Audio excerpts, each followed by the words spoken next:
Easy. How are we?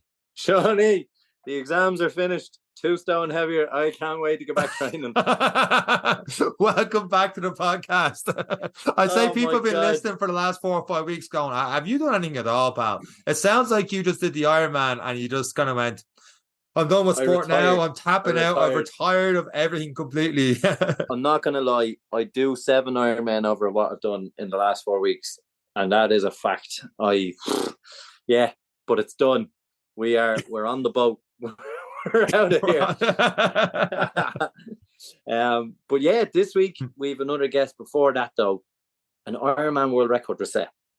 Oh, Aidan O'Reilly, first Irishman to go sub 8 hours in an Ironman, 7:59.04, breaking the previous record by nearly 8 minutes by Brian McChrystal, and he did that in the Busselton Ironman, which is phenomenal. Not a professional, self-backed. Amazing performance by an Irish athlete. Unbelievable.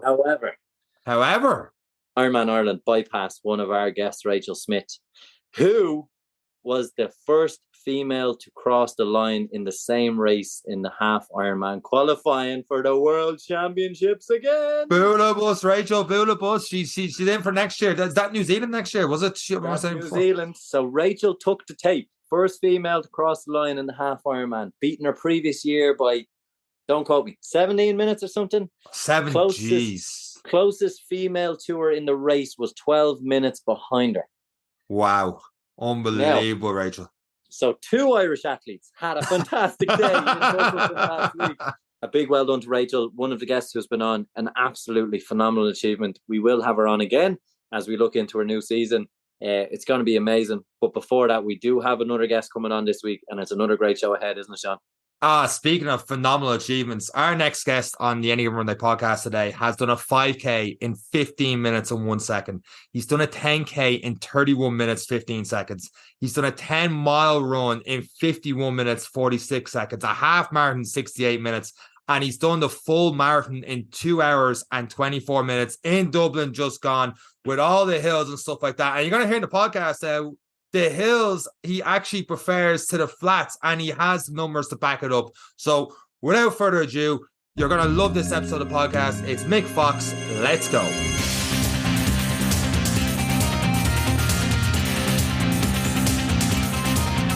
So this week on the Any Given Runday podcast, I really didn't know where to go with this, and I could just mention our next guest, all of his accomplishments and stuff like that, but I really want to emphasize he's somehow managed to do all this while being a self-employed dad of 3, and I work for someone else and can't get anywhere near the running in, and yet he has incredible times with a 15-minute 5K and all the way up to recently doing a 2-hour, 24-minute in the Dublin Marathon.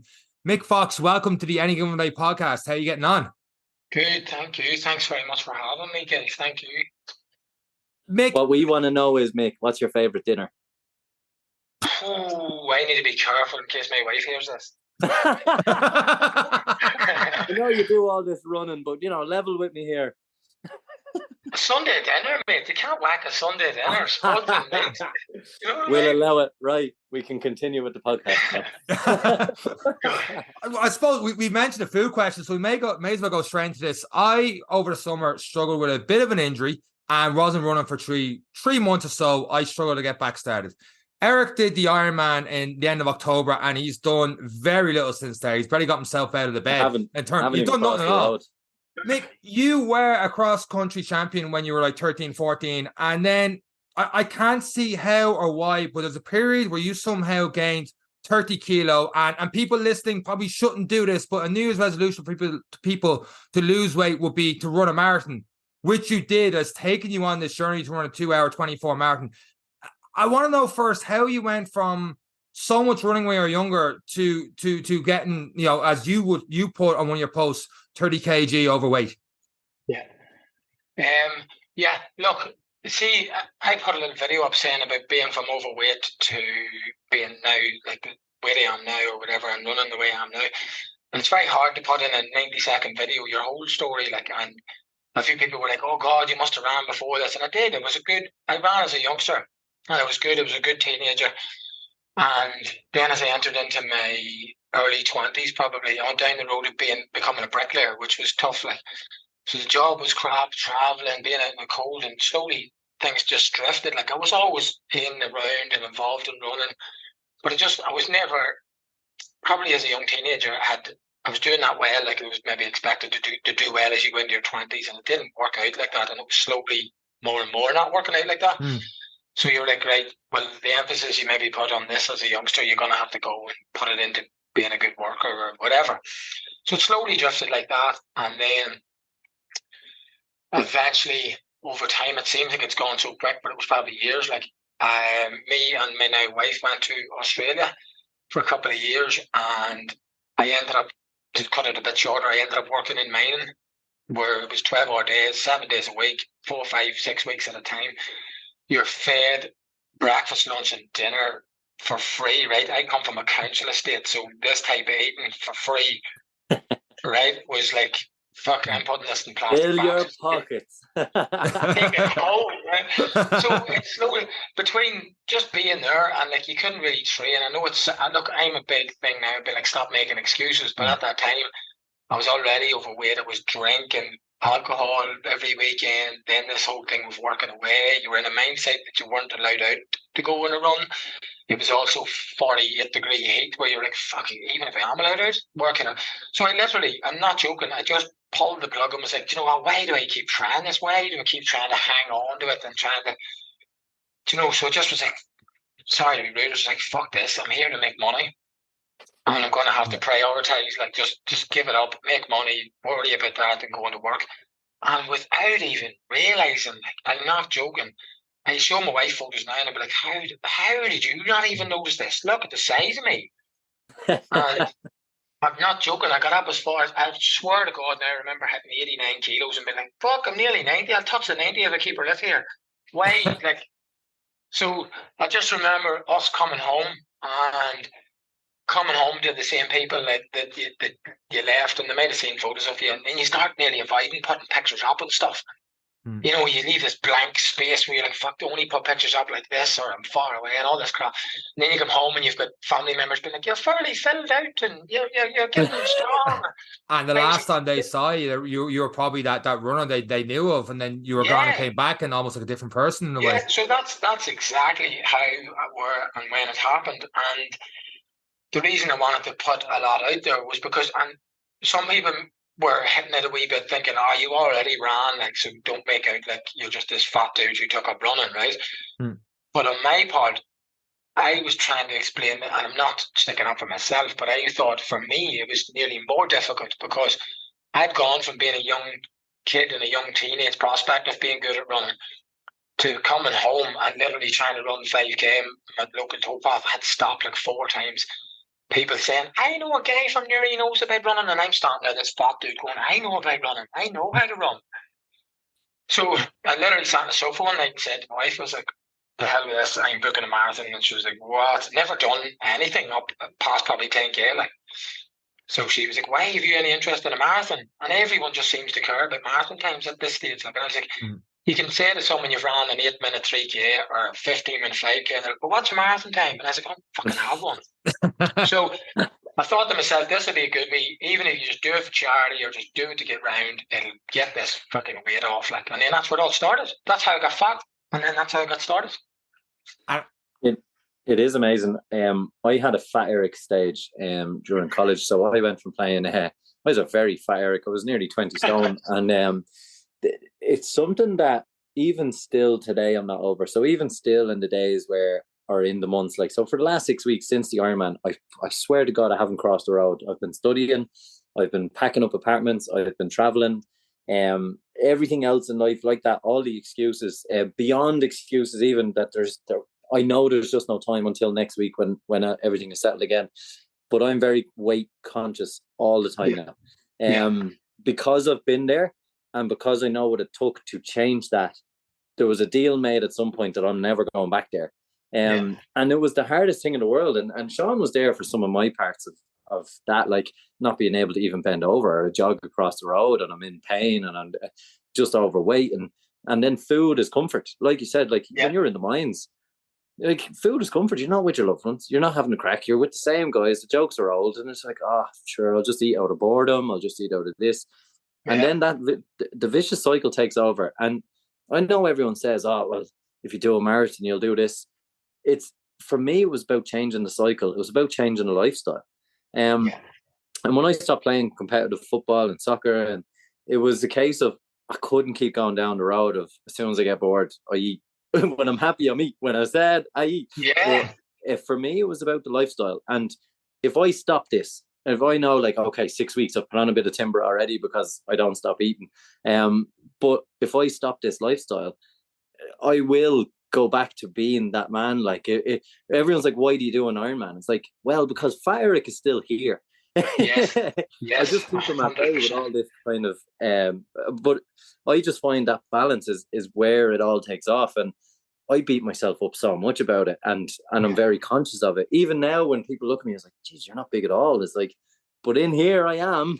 Yeah, 100%. And I'm the exact same, man. Like, I'm kind of injured at the minute. Like, and I'm only allowed to run for max 7-8 miles. And I'm coming back, and you're going, oh my God, I'm getting fat. I'm eating the same food I was eating when I was running 120 mile a week, and now I'm running fucking 30. And you do. I hear you 100%. And you think to yourself, how the hell did I get like that? But you just go round in a circle. You eat crap because you feel crap, and then the eating crap makes you feel crap. And it just goes around and around and around. And I suppose for me, part of the difficulty with getting back was I always carried the doubt of I'm still Fat Eric, and now I'm running beside all the skinny people, even though I went to nothing. I went to 82 kilos at one point, which was, I looked sick, to be honest. How did you find being good as a youngster and then going through that stage of being really bad, mentally seeing, like, I know when I went for a run, I'm like, I used to run a marathon at this pace. Now I can't even cover a K at this pace. How did you fight that mental battle of getting back to something you're proud of, I suppose?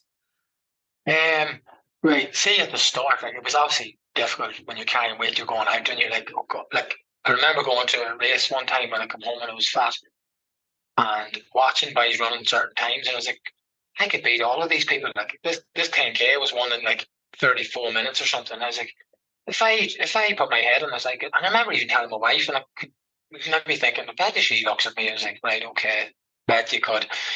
And I remember, honestly, when I started, and then you're jogging, going, how am I getting out of this hole? But I don't know what it is built into me, or whatever I've been through or something. Like, I have this thing in me where the best thing you can do is tell me I won't be able to do something. So, like, different people saying things like, God, you've fairly put on weight, or you fairly filled out. Remember, you used to be a good runner, and you were like, oh, fuck you, I'll show you. I would make things up in my head, like, oh, those people, they're loving seeing me like this. Do you know what I mean? But the only thing I could do was sign up for something big enough like that, and I knew people in my local town had particular marathon times, like, so therefore I was like, right, I'm going to make sure I beat every one of them, because they're all talking about me. Probably none of them talked about you. They didn't give a shit about you. But at the same time, I just had this thing in my head where it's like, show me other times. I want to see them all on paper now. I'm going to take them all one by one by one. Does that still carry you in the future races, or was it after that first marathon was just the love of running again, or do you need that kind of talk to yourself, like, this person's ahead of me, this person's ahead of me? Did that motivate you? 100%. I'm probably worse like that now. I go through these spells now where you get, like, it seems very weird. It's like imposter syndrome, like, where you're, shit, I shouldn't be here. Like, I shouldn't be on these lanes. I shouldn't be with these people. There's a few of the best marathon runners in Ireland at the minute. Like, I remember being, like, honestly coming home after a half marathon, being like, I was only 10 minutes behind Gary O'Hanlon today. And then, then it's like, here, fucking 8 minutes in front of me today. And in Dublin Marathon a few weeks ago, I passed Gary at like 9 miles, and there was this weird feeling of like, what is going on here? And these are people, like, I still have so much respect for all these athletes. Like, sometimes I nearly sit and I say to myself, stop giving them so much respect, in a nice way, like, where you're going, you're entitled to be here, but that's difficult. I find that a bit difficult where you nearly feel like you shouldn't be there, Yeah. There's a great photo you have on your Instagram from last November of you and your coach. And he's running across Dublin Marathon 31 years before that at 2 hours 26:51, and you crossed it at 2 hours 26:52. Do you have that same kind of relationship to try and catch your coach, or is it different because he is your coach? No, I want to beat him more. Honestly, like, see that he had that photo in his hall for I know him 20 odd years, like from when I was young, and I remember staring at it being like, how does anyone get around a marathon in 2:26? Like, how's he done this? And for years and years and years, and even when I done the first couple, it never came into me. I remember thinking, wow, still 14 minutes. Where do you make up 14 minutes? And then as it was getting closer, and I remember that day, as soon as I come over the line, my wife was there, and I was like, check his time. I knew it was 2:26 high, like, and then she was like, oh, Michael, you're not going to believe this. And I was like, what? She was like, it's 1 second quicker. And I was like, he knew that I wasn't going to beat it again until Dublin the next year. So he used to be like, I have it for another year. I was like, So I want to beat him more than anyone. You must have been right in that starting line, because as you're crossing, you can see the clock above it, just that 1 second. It's a phenomenal photo, especially the story behind it. Yeah, it's class. Like, it's class, and he's been such a big, massive part of my life for years. Like, even when I wasn't running and I was in Australia, I would have phoned him a few times a week, like, just about life, about everything. He's like a father figure to me. Like, so he's such a big part of my life, and there's a wee small part of you is like, feel a bit crap taking this off him, like. But at the same time, you're like, nah, do you know what? He's loving this as much as I am. Like. Was he there for you when you got back into it straight away then for your first marathon back in 2018 in Dublin? I come home fat and just surprise landed into him, and I swear now, if he can hear this, he looked me up and down and was like, what am I supposed to do with you? That's great encouragement to get started again. He just looked me up and down, and I was like, I want to get back running. He was like, what am I supposed to do with you? Look at you. But yeah, he did. Beep in reverse. Yeah.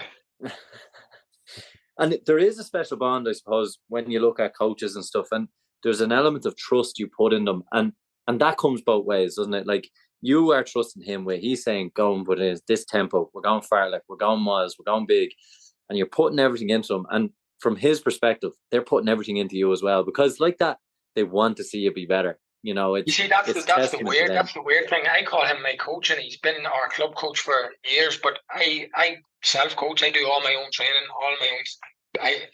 He never ever tells me what to do. Like, so, like, from I got it back into running and doing marathons, he's never told me a session to do, a weekly mile. The first and only thing I asked him when I decided to do a marathon was like, how many miles a week should I be running? And now when you think of that question, you're like, how fucking stupid. But his answer was just like, as many as you can do without getting hurt and without going nuts. And I was like, right. And that was it. Like, I would question the not going nuts part, because you also had another post where you hit 1,000 miles, and you said, my first 1,000 miles this year you put up on your Instagram post. I'm like, how long ago was this? And looked down the date, and the date was March 14th. So, like, in like 2.5 months, you had racked up over 1,000 miles. And I'm like, and like, you went from that to running another 4 marathons this year. Like, yeah. And I'm jumping well forward now with your current injury. Do you feel like there's when people talk about burnout and stuff, do you feel like they don't push themselves further enough? They're not training right to get further enough? Or what's your thoughts on that? Because you do have a lot of mileage each week, and you manage to do phenomenal times in those 4 marathons, as well as a half marathon out in Antrim. Yeah, look, I think you see the whole thing with burnout, right? People are looking at that. I think there's a lot of people training at the moment, right? Now, I'm no expert. I'm not a professional athlete or claim to be one of the best, but there's so many people, and they're getting so hung up on all the fancy stuff, the sessions, the hard stuff, and I'm putting a lot of my stuff out there at the minute because I'm trying to get it across to more and more people. If you look at a certain person on social media, for instance, and they've ran a 2:20 marathon, you just assume that this is graft and it's hurt and it's sessions and it's tempos and fartleks and mile reps and all. I don't do none of that stuff. None of it. And the whole process of going from being fat was actually a good thing, because you learned how to enjoy running, just enjoy going out running. And the burnout thing, that will happen, and it doesn't matter if you could do that in picking 1 half marathon this year and go, I'm only training for that. And you do that wrong and you'll burn out, because you're doing it wrong. You're doing a speed work on a Tuesday, nothing on a Wednesday, speed work on a Thursday, wrecked on a Friday, hills with the boys on a Saturday, long runs. Everything's hard. So Yeah. I honestly think if you do things correct, not necessarily what I do. What I do is correct, good for me. But if you find what's good for you and what suits you and your little system and your lifestyle, if you're running right, you can run as many. Kerry O'Hanlon runs a mental amount of marathons 1 year. There 2 or 3 years ago, and everyone's looking, going, "How is he doing this?" But he's just tipping away all the time at a pace of training that suits him. Do you know? So my opinion on it all is I just think people get so hyped up and looking at everyone else's stuff. I think above all else, what people should be looking at is just consistency and listening to the body. Like if you can stay injury free. So like a mantra we've kind of picked up, myself and Sean, over the last couple of years, and definitely as we've got more into the endurance game, was it's all about training tomorrow. So being out on that day, a niggle shows up, just knock on the head, because it's all about training tomorrow. It's all about being consistent. It's all about getting out for the next session, the next session, the next session. And that consistency, we're not 220, 230 marathoners, but we keep showing up. Exactly. Yes. And that's where we get the enjoyment is, we're still here, it's I think that's where people need to put their emphasis. And we say it every year, and it's getting to that time of new year, new me, and we're just like, new year, consistent you. That's all you need to work on, whatever that is. I keep saying that, I'll be like, I don't want new year, new me. I want new year, same me. If I can keep doing what I'm doing, I'm happy enough. Right? How you're self-coach, which surprised me a little bit, only in the fact that you have a lot of runs where you start at like 5:30 in the morning, because you probably don't have any other time to do it. But like, and I'm sure it's great to say in the podcast, so, 5:30 comes on, the runners go on, tie up, and away you go. But how difficult is it to get those early mornings in, especially this time of year when it's dark and stuff like that? How do you keep staying motivated to, and like your times, for example, like a couple of years ago, you got a 2:40 marathon, and then you start slowly dropping it. Whereas like myself and Eric, with that, if we improve in a marathon, we might take 15, 20 minutes off that time, something like that. But you're fighting for little minutes over the course of 3-4 years. It has to be very easy to slip in your mind, go, I missed this session. I might miss this session. What gets you up? Right. First of all, 3 kids. Yeah. So you're not sleeping much either. I look at it that way. Like, no, right. This whole morning running carry on only really started. We have a 6-year-old girl and twin boys at 2. And the early morning carry on started when, like, honestly, our boys were waking at like 5. And I remember sitting being like, what's the point of me sitting here? Stick the gear on, get out the door. So that became a routine. And at the start, it was a wee bit difficult. But it didn't take long before it was like, oh, I like this. It's a window, and this might sound a bit mad, like when you're out on your own, you could be 6, 7, 8, 9 miles from the house, and it's like, I'm doing this when everyone else is sleeping. And again, I go down that road of being like, everyone's sleeping. I don't care if you want to tell me there's boys in Dublin training at 6 in the morning. In my head, they're not. I'm up. Everyone's in bed. Have this shit done before you're even getting your sheets pulled off you. So there's that way. Now my kids are sleeping when I come back from my run. So I think that was the way I got into the routine of it. But now I genuinely just love, I've got a 2-hour window every morning where if I'm out the door for 5:30, I don't have to be back till 7:30, 7:45, which gives me 2 hours, 2 hours 15. And if I want to go down a different road, I can go down. If I want to run 14 mile, I can run it. When are you going to get a chance? Any person with a family is going to get a chance to run for 2 hours a day. There's no other time. And it is something true. And even when I found with the Ironman training, the 2-a-days, if I was lazy and didn't take that morning session, life gets in the way after 9 o'clock very quickly. And the only session I could actually find sacred was in the morning, because your phone wasn't ringing. You weren't getting a meme on Instagram that would send you down a spiral for an hour. If you're up at 5 and you can just get moving, just take the first steps, get in the car. By 7 o'clock, the training is done. And that feeling is the best feeling. And I don't practice what I preach, and I always do it after I get into a habit of it. I'm like, this is the best feeling ever. It's 7 o'clock. I feel fantastic. The training is done. And then I still, every third day, go, I'll stay in bed. But that's because I'm just off. No, you have to stick it out. You have to stick it out. But it is one of those things. And people who are looking to do that change, it's something that's worth doing. It is 100%. hard. It is hard to build that habit. They say it takes 3 weeks, 4 weeks to build a habit, but that's sacred time. And it's something we have. Anytime I've really taken my training serious, it's been morning training that has really got me there. But Sean, you're right too. Like it's much more difficult in the winter. Like I stood out the front this morning and the fucking hedges are blowing everywhere. It's pissing rain. It's black dark, and you're like, oh man. But I run up the end of the road and there was some fella hanging over a gate waiting on a lift at building site, and I was like, morning, and he's like, oh. I was like, you know what? I have chose to do this. He's out here because he has to, like, you know what I mean? So I quickly felt good about myself. I was like, hey, that's all right. It could be worse. It could be him. Yeah, jeez, that is fair play. But I don't know.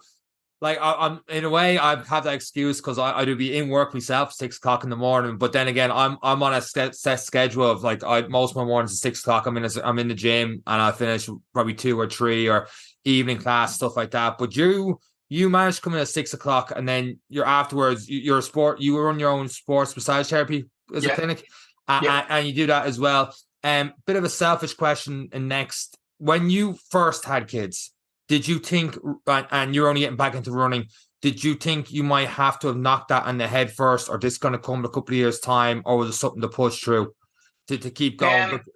Especially the amount of miles you're doing a year, because we could like I said, you're doing 120 miles a week. So off the top of your, like, think about that straight away, and then managing newborn, managing your own business as well, which I've kind of done little bits of in the past. Is like that alone can take up your entire mind space and not do any training at all. Like some of my worst times my worst shape has probably been in when I was doing a PT, because I was trying to manage all that. Yeah, you're doing that. The kids come along and that balance word. What's your thoughts on that? Yeah, look, when these things first happen, your initial idea is like, oh God, what am I going to do now?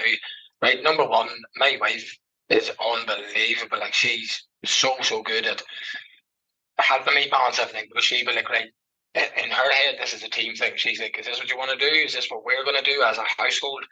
Let's do it. Let's put all in.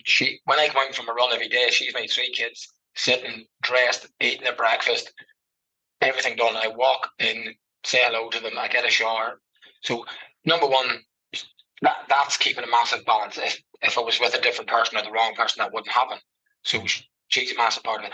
You try and break it in. You try and break everything into as many smaller, simple things as you can. For me, it's family, work, and running. So if I can just keep the 3 of those okay, just try so hard just to keep everything else out of the way. I'm not into any other sports. I'm not into going to watch football matches in the pub. I'm not into going out. I don't have anything else. I don't care about anything else. So if the family's okay and Michelle's helping me keep that whole thing balanced, I'm working and I do my set hours every day, which is like so many hours in the morning. I leave a gap in case I need to train again at lunch. So many hours in the evening. When I come in again, she's got the dinner made. The kids are down. It's just finding that wee routine. And I have had lads who are like, oh, Jesus, I've got a kid coming. That's my training out the window. Number one, you're just trying to find a new routine. You don't have to, nothing has to go out the window. Just find a new routine. And then number 2, when you have kids, you have a whole different drive. I used to care about being a good runner for me. So I could be like, oh, look at me. I've done this and I've done that. Now, I genuinely just want to write as good a CV as possible. So whatever my kids go down, you can be like, listen, my dad done this, my dad ran this, that's my dad in the Dublin Marathon Expo history tunnel there. And now I have so much more drive in me that I have 3 kids to be like, this isn't for me anymore. Like, you do it, but the minute you do it, you're like, the kids don't even know right now, but you still be like, they're so proud of me. Do you know what I mean? And it comes to that element of trying to set the right example as well. And it's like you said, like it's the person you want to be for them. Yeah. Something me and Sean don't know about yet. No, nothing at all. Like I'm nodding along, but I'm completely clueless on this extra drive and stuff like that. But obviously, I have thought about like, oh Jesus, well maybe next year, I'm signing up for a couple of different events, and maybe the year after. I hope she's not listening, but that could be it. I'd have to pull back, otherwise, I'm sure she gets as well. Sure, running away from your problems or running away from that kind of thing. We hear stories about guys that only take it up when they have that, but you're using that as a motivating thing. You won't. Don't ever think like that, because it'll hold you back in all aspects. I think like you shouldn't shouldn't fear these things. I think in everything you should always look at someone around you who's doing what you want to do. Like I had someone ask me the other day, "You're worried that age is catching up on you, that you won't get any quicker?" And I was like, I couldn't tell you one person younger than me that's running quicker marathon times. I just don't pay attention to them. I don't look at them. I spend my time looking at people older than me who are running quicker than me. So I'm like, are you joking? I'm in the middle of this. Like, so it's the same with life. Don't go listen to somebody who tells you he can't do anything because he's got a kid. Go look at somebody who's got 3 kids, who's doing it all that you want to do. That's actually a great way of looking at it. Switching gears for a little bit. We often hear about different races throughout the country at different events and stuff to sign up to. I haven't heard anyone talk about it in the podcast, but I do know people that have done the Antrim half marathon. On your post, you call it the second best half marathon in the world. Why? Look, that's everybody's opinion, isn't it? Everybody likes certain ones. Like, I've gone to marathons that people say were the best in the world. I went to Berlin 5 weeks before Dublin. Berlin is the mecca of marathons, the quickest in the world, flattest course ever, best standard. I basically fell asleep for 26 minutes. Yeah, I was like, my following question. Anyway, that's sorry. It was like, but the reason is I think you'll favourite ones that you do well in. I like Antrim's a great half marathon. It's brilliant. You get to run with some world class athletes. It's class. But my favourite half in anywhere is Oma, which is up the road on country back roads with cow shit on them, you know. But I like it. I've run my PBs on it. I've run well on it. They're lovely people. They organise a great race. It's like, you can't get better than this. Like. That's fair. That's fair. Go back to Berlin for a second. And the point of the context, you got a 2 hour 26:19 in Berlin, which at the time was your PB. You had already ran Manchester that year, Cork. You done a half Antrim a couple of weeks before that, maybe Berlin, was it? If even. Yeah, about 5 weeks, yeah. And then in 5 weeks' time, and a lot of people listen will know Berlin's the PB track, it's a flat track, and they'll know Dublin is not. You got that over a minute faster. Was that because you were prepped for Dublin, or you enjoyed Dublin more? But with the hills in 5 weeks to take a minute off and make that minute off your PB in 5 weeks, seems bananas to me. Like how would you explain that? You did talk about you had more in the tank. What happened? When we went to Berlin, I was excited about it. I was excited to do it, but it was like, I don't know how to explain it. There doesn't be as good a feeling when you're away for these marathons. You've only got whoever you go with, and you're going around streets and think. It just feels, I don't know, it just doesn't feel as special, right? It is special to be part of it. You're on the start line of Berlin, which is crazy, and you get that buzz. But you're going around streets you don't know. This sounds mad, but the concrete even feels different. Do you know what I mean? I don't. It just doesn't feel the same. You know, I was in a group, I was in a 225, 226 group, and there was about 50 people in it. Wow. And I was looking around going, this is mental, mental. And boys were getting all wired up, and someone was getting excited, and then someone else, and I was like, "Oh, fuck, I'm not enjoying this." Now, overall, I enjoyed it, but I got over the line. It was like, oh, right, it was okay. But I just knew. I'm telling you, there is something so special about Dublin Marathon. I don't know. It's not one thing. It's probably 100 things. It's home. It's home roads. We're an hour up the road from Dublin. And I was going up random roads and streets, and there's just people from Newry just cheering you on. It's just class. Your family can come and watch it. You can sleep in your own bed the night before, eat your own breakfast. It's just, I always run well in Dublin. I love it. I love the buzz of it. I secretly enjoy the rolling hills over flat. So in my opinion, go for Dublin. Never mind these fucking fancy ones. What do you think? What do you think of the potential change of the course that they're talking about now? Will that affect the feeling of it, do you think? No, it's not changing. That was all a load of rubbish talk. That's what we're saying.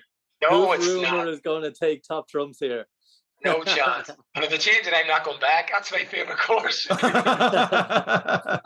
that is very much the feeling of everyone. It's because they know every corner. They know, even those who travel to support know every corner where they're going to be to see you at different times. Now, I'm glad I'm not supporting you, Mick. I couldn't get around the city quick enough to see you at different corners. To be completely honest. After the Phoenix Park, I'll be seeing you at the finish line.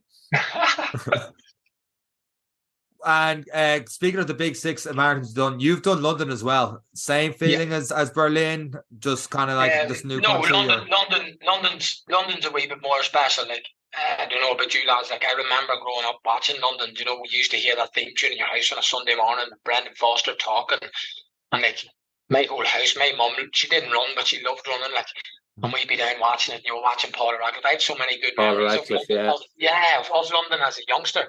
So I remember the first time I ever went to London. My wife had only given birth to our twins really 8 weeks early, like, and we were in hospital for weeks. She got them home, and I flew out like the next day.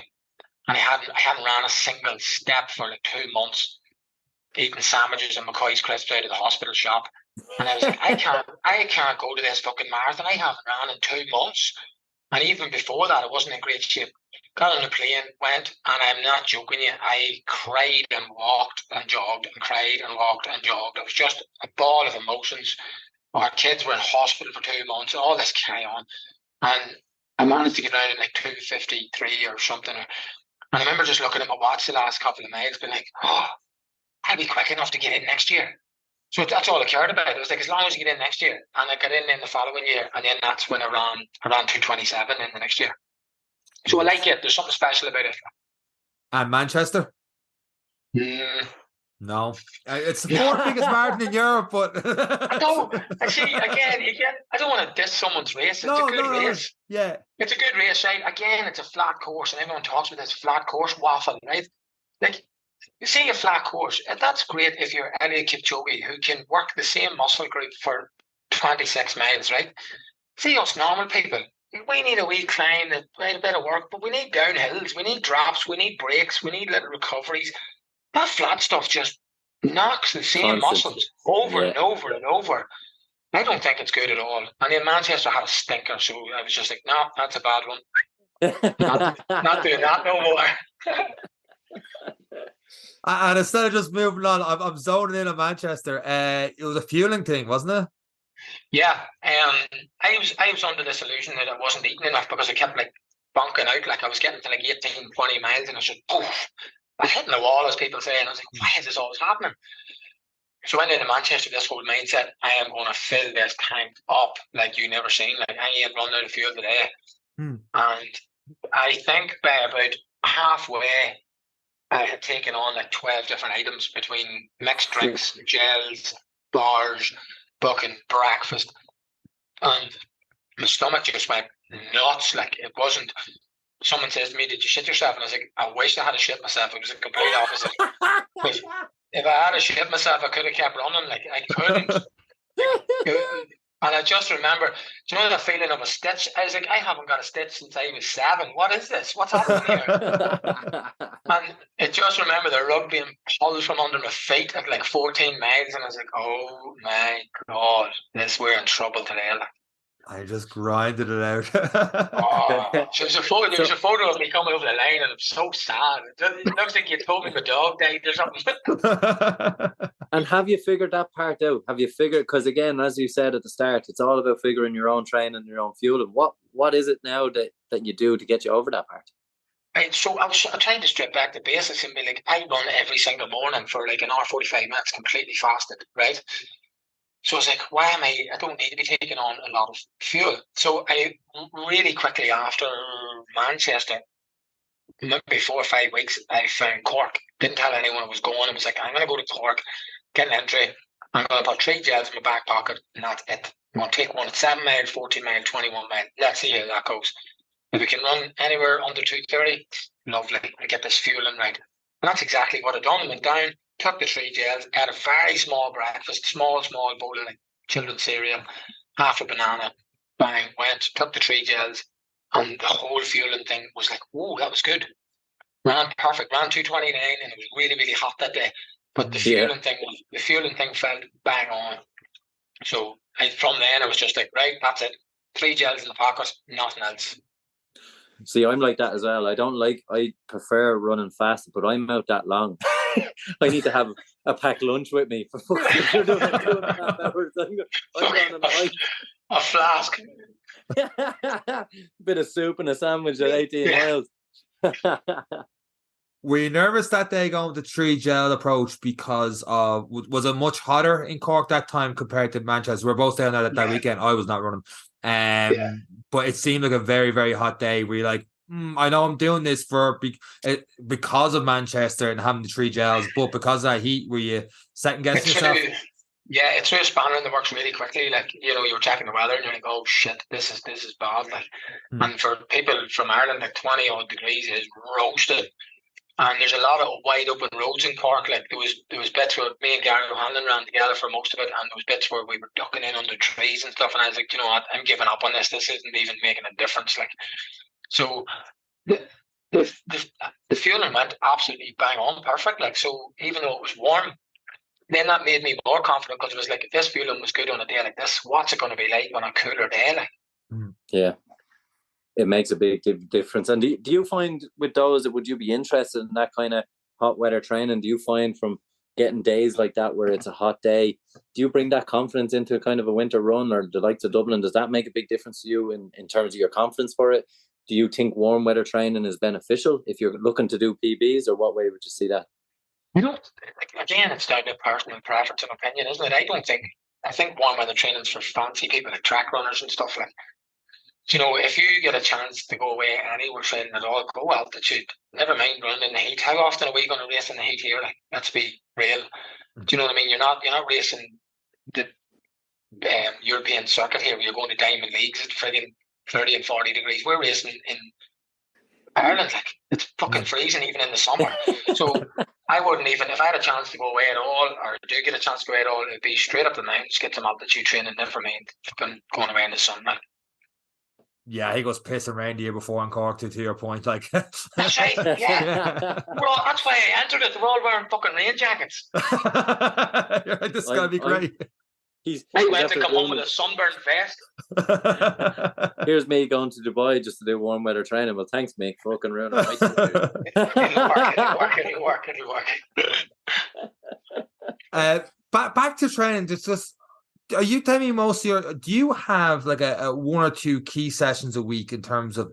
You said you do no fartlek training or no. Does that mean like no speed training? It's like literally race day is speed day, and that it makes you do more races. Or am I reading that wrong? I do 1 speed session a week, right? It's not a session as such. I do the same thing every week. It's a progressive run where I do a couple of mile jog warm up. I do 6, 8, 10, or 12 miles where I progress each mile. Like, so start off at 6 minutes, 5:55, 5:50, 5:45, and try. And so I do it on a back road where there's hills, climbs, twists, turns. So it's like these things have to be taken into consideration because these happen in a race. And that's the only session I do. I don't do mile repeats. I don't do 2 mile repeats. I don't do hill reps. I don't do anything else but that on a Thursday. That's it.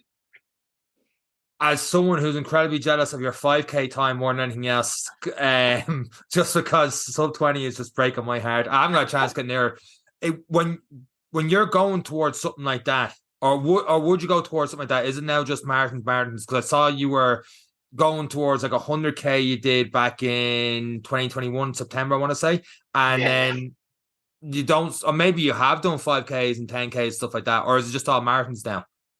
No, it's just all marathons. That I like to do that 1 5K a year because it's my club race, and it's mental standard. Like, I ran 15:01 and came 134th. Oh, mother of God! Swear to God. And like you're saying, you're jealous of my time. Like, I was like, look at this. I remember coming home and people in work being like, "How'd your 5K go?" I was like, "Yeah, I ran 15:01." They're like, "Did you win?" I was like, "No." "Did you make top 5?" "No." "What did you do?" I was like, 134th. They were like, "What?"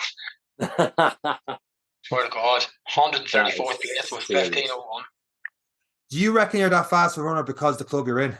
Because I mean, going 134th in a 5K thing, and just the people you like, that level you surrounded yourself with is. No, that's not our club. It's a world class 5K. So you've got people like the Brownlee brothers have been over at it. There's been Olympians at it. There's been, it's a big international race. It's just my club that organises it. Yeah, but it is part of that seeing is believing, though. When you're seeing that as your local club organising this big, right? It makes stuff attainable. Kids are looking at that going, look how quick these guys are running. And seeing is believing in a lot of these cases, because particularly in Ireland, we are very bad at putting glass ceilings on ourselves of imposter syndrome. We don't feel like athletes, even though some of our athletes are some of the best in the world. And it keeps us humble, but at the same time restricts us. But if you're getting to see this all the time, and I suppose one of the powers of social media in a good sense that you can see athletes performing well and you can start thinking, I can be that person. I can train to be that person. Yeah. Do you reckon that can make a difference? Yeah, 100%. There's good and bad to all of it, isn't there? Like, there's good to being able to see these people in the skin, but then at the same time, you need to be like, hold on a second. These are people who are paid to do this. Like, this is their job. Yeah. You know, we go to work all day and you try and squeeze in training. The same as social media. Like, I think social media can be a good thing if you use it right and if you look at the right people. But again, I like to look at normal people. I like to look at people who have got kids, who work full time. You know, I would much quicker look up to those people than professional athletes, because in my head, I'm like, imagine getting to fucking run 2 or 3 times a day, a massage every day, food handed to you, and then they turn around and pay you a wage every Friday for doing it. That's a good way to make a living. Come on, like, so I'm not trying to diss them, like, but look at the ordinary man. Is that what brought you onto social media? Because your social media is excellent. Like, and we follow you because we're interested in what you do, and for that very reason, like, Mick is attainable. Mick, I've seen you running, and you know, like, it's someone we can see the face. Yeah, I've only recently started to push that a wee bit, and it's more so. There's a lot of stuff on social media where people want stuff from us. They want free shit. They want to be handed, like, you know, here's the best tip of protein you've ever seen in your life because some, you know, right? And my whole point was, I'm extremely grateful and lucky where I'm at in my life right now, right? I'm very, very lucky. I work for myself. I've got a nice home. I've got a great wife and kids. And I wanted to be at that point in my life where I'm going, right, if I can put myself out there a bit more, people know I'm not looking at anything. I'm not looking at anything from it. I'm not going to talk shite. I'm not going to tell lies. So the whole point was to try and reach out to people and be like, look, I've been in a good shape as a youngster, and then I've got fat. I've been fat and eating too much and down in the dumps and in a bad place in life over different situations and different life things that crop up. I've been through all of this stuff. I'm now working for myself. I'm rearing 3 kids. I'm doing everything you're doing. So why can't you there's no reason why you or anyone else can't turn around and do the exact same, because trust me, 5 or 6 years ago, I was in at the size of you two put together. It's you're giving too much credit for how skinny I look in this camera.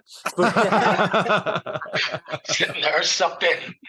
But even still, and it is something as well. And a lot of people talk. I was at a briefing today where they were talking about sports and how that can really affect the mental side of the game. And look, we're at the end of November, and it's a lot of people are saying, why do a marathon?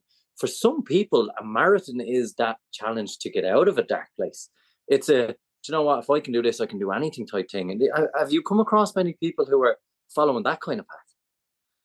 Mate, I'll be straight. Me, this was a big dark thing with me. That whole situation with being a good young teenager, I came through my teenage years, and when I was 13, I lost my best friend. And when I was 17, I lost another one of my best friends, a fella who I ran with, who I looked up to, idolized. He was a little bit older than me. So by the time I had hit the age of 17, I'd lost 2 of my best friends. And this was just such at 17, at 13, losing a friend, seeing your friends lying in boxes, this is such a hard thing to deal with. You're never taught how to deal with it. So I come through an awful bad spell for a few years there where I didn't know why this had happened, didn't know how to deal with it. And years and years of that stuff builds up, and it doesn't ever go away. And those little demons can creep back in you, and those little situations. Now, thankfully, I'm in a great part of my life now, but I come through an awful lot of struggles through different years with that and dealing with that, learning how to deal with it and being like, God, is this normal? Is that normal? You can't be seen out having a good time and laughing and your friends have died. Like, this is not, you can't be seen doing this. And now I'm at such a good place in my life, and all of this, when you're out in runs on your own, you can clear your head. You can use these as goals, do your friends proud. You can use them as things when you guys will know this, when you're in the deep dark holes of a marathon, you're blasting yourself going, come on lads, help me out here. So thankfully, I've turned my whole life around to think of these things as in a different way. But there's a lot of people now still struggling with all these things, which is very sad, and they won't speak out about it. They won't talk about it. There's more and more people saying talk about mental health and gays talk more. And there's more and more people jumping on the bandwagon of like, I've been through mental health issues, and some of them are a lot worse than others, and you don't know who to believe and who not to believe. But I just think that sport itself, marathons especially in my case, like these are endurance sports where you learn to just, you've already suffered. You've suffered for so many weird things and ways in life. This sort of suffering, this is easy stuff. It is, and I found for me, marathon added a perspective on life that, like that, if you're going as a 2-hour marathon, you know, it's a different level of suffering, it's a different level of hardship to what me and Sean are doing. But if anyone's willing to step up and go through 42.2 kilometers, you're willing to go to a boundary you've never gone to before. You're willing to say, I'm going to fight with myself. I'm going to go into my own head. I'm going to do all of these things. That, to me, anyone who's brave enough to take on that is someone who's brave enough to take on everything that life is going to throw at them. And that's something that I think anyone who does a marathon gains from it. And that headspace of being on your own, that accountability to yourself is probably one of the best byproducts of endurance sports I've gotten for myself. Because there's days I doubt myself. I'm quite hard on myself. Sean gives out to me because I'm very hard on myself at times. But there's something after 6K that I find, you know what, I actually go a little bit easier on myself, and everything doesn't seem so bad. It's like I burn all that energy and anxiety and everything else, and then after that I kind of make peace with myself, and then the next 20K is okay till the pain and the hunger kicks in and the sandwiches come out. But it is something that I have got, and I have to say, it's been a fantastic byproduct of me with all the different things that life will throw at you and in the future will throw at you. And that's why I think when people are like, why do a marathon? It's more like there's so much more than just a run. There's so much more for you than just that run, and so much lessons that you can learn for yourself. To me, it was the start of something different. It was a different person that came out of the other end of a marathon. Yeah, 100%. Do you not now, because you're definitely in a different place, but during that journey, would you have worried like if an injury or something came, was running at a time, I don't want to say a crutch, but like that was a time where you cleared your head, and like there's times like for example, I remember, I know it could be different, but at the start of 2020 lockdown, blah blah, I remember I was running for a good 4 or 5 weeks. I really got into it, and then it came like I got an injury, did my Achilles, whatever it was. And it was like 2-3 months of nothing. I realized the only time I was clearing the head and thoughts was going out for a run. And then when that got taken away, I couldn't do that. I was like, it just felt like crap. But I didn't know if it was because, just wasn't in training. So did you feel like the same yourself, that was your crutch at the time to help getting over? And do you worry that you... Yeah, 100%. Like even now, it's still, you don't want to, you're right. It is like, it's not like a crutch, like, but it's still a big, like, it's a stability in your life, like where you're like, right, this keeps, to me, the running, as much as I do, helps me keep the other two important things balanced. Because when I'm running as much as I'm running, I'm an easy person to be around in the house. When I'm running as much as I'm running, I'm happier to be working the rest of the hours. I'm happy to be in work because I'm talking about, yeah, I did this today, we did this, we're getting ready for this. So when it comes away, it's like, you're right, you have a little tripod crutch and it's like, shit, one of the legs is gone. Do you know what I mean? So yeah. It 100% agree with you, and it does. And maybe that's something more people should talk about, that when it does be taken away from you, don't worry or panic so much. Like, you will get back, you will get through these. I'm going through that right now, like, and I'm freaking out and I'm going around, what am I going to do? This is nuts, But we'll get through it. Like, and for some mad reason, you have to believe all of these bad things that happen along the way, that happened for some reason. This included, like, this has happened for a reason. I'm going to come out the other side of this stronger, appreciating running a bit more. So it's all just trying to look at everything as positive as you can, not being Mr. Positive about everything, but as positive as you can spin it, like. I get you. And Mick, when you do get through this, what's next? What's next? Getting injury free. I plan all my stuff at the start of the year. So for me, for next year will be that 5K again in February. In March, I want to try and find a 10K somewhere. There's a couple of good ones over in England. In April, the Omaha Half Marathon. 2 weeks later will be London Marathon. The end of April. Then May, take a wee bit of a drop type of training a wee bit. And then June, July, August, September, 4 solid, massive months of just piling the miles on. And then we go into August, Larne Half, or Antrim Coast Half. End of September, Berlin Marathon. End of October, Dublin Marathon. And then into Valencia, starting December. That's it. That's it. That's sure? that's all. You sure? Miss one or two? It's all in the I calendar. think I've got 2 events next year. You got to put them down, boys. You got to put them on paper. I have 2 for next year at the moment. That better be January, February. It's May and October. One at the start, one at the end. I need to get my shit together. That's what I'm going to do. The rest. Mick, it has been so good having you on. It's always refreshing. We say this after every guest. We always get great lessons from learning from so many great people like yourself running. What are some of the final tips you could give to people who are probably currently going through something you've done? How do they make them first steps? As we are coming into the end of the year, you're one of our last guests towards the year. What's some good things you can give people to just make those initial changes to get on that good path? Look, number one, right, we'll go quickly. Stop being so hard on yourself, right? Everyone seems so hard on themselves all the time. You're always like, I don't do enough. You've just did it there now, Sean. I need to get my act together. I've only got 2. Well, you've got 2 more than someone who's got none, right? Stop being so hard on yourself. Number 2, you don't be big expectations. If you have to go walking, go walking. If you can only jog 100 meters every mile, you're still doing better than someone else. Get moving, get started. Last one, look around you. Look at, follow, and surround yourself with normal people.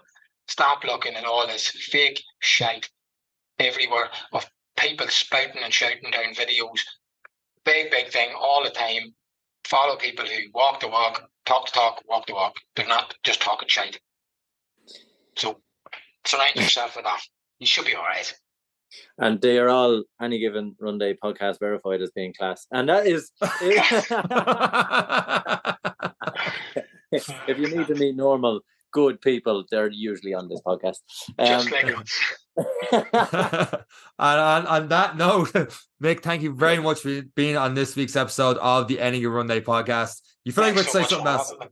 Oh, thank you. I thought you were going to say something, jump in there. No, just thanks for having me, lads. Honest to God, I listen to your podcast a lot, and some of the guests you've had on, I'm honestly honoured to be on. So, thanks so much.